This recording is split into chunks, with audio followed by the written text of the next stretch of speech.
حسوما فترى القوم فيها صرعا كأنهم أعجاز نخل خاوية فهل ترى لهم من باقية وجاء فرعون ومن قبله والمؤتفكات بالخاطئة فعصوا رسول ربهم فأخذهم أخذة رابية إنا لما طغى الماء حملناكم في الجارية لنجعلها لكم تذكرة وتعيها أذن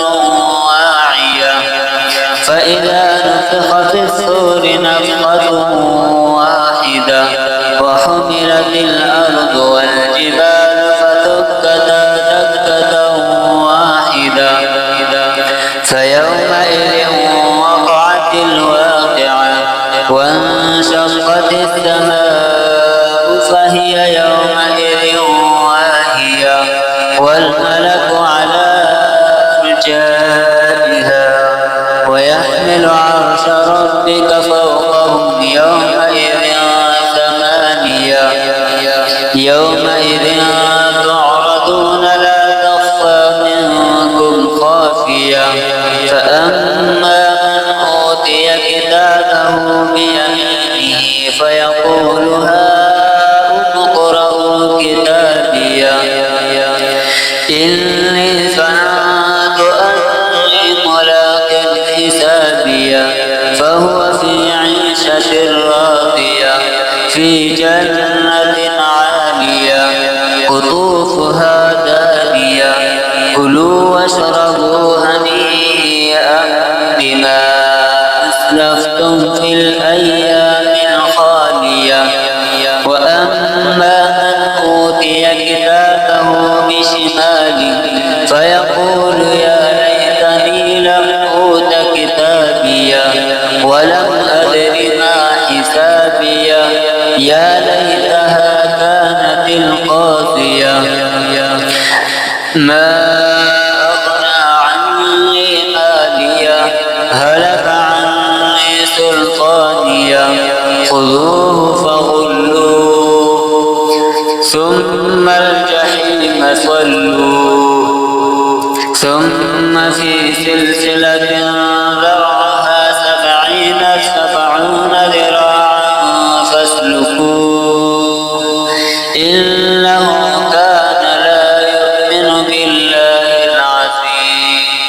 ولا يحض على طعام المسكين فليس له اليوم هاهنا حميم ولا طعام إلا من غسلين لا يأكله إلا الخاطئون فلا أقسم بما تبصرون وما لا تبصرون إنه لقول رسول كريم وما هو بقول شاعر قليلا ما تؤمنون ولا بقول كاهن قليلا ما تذكرون تنزيل من رب العالمين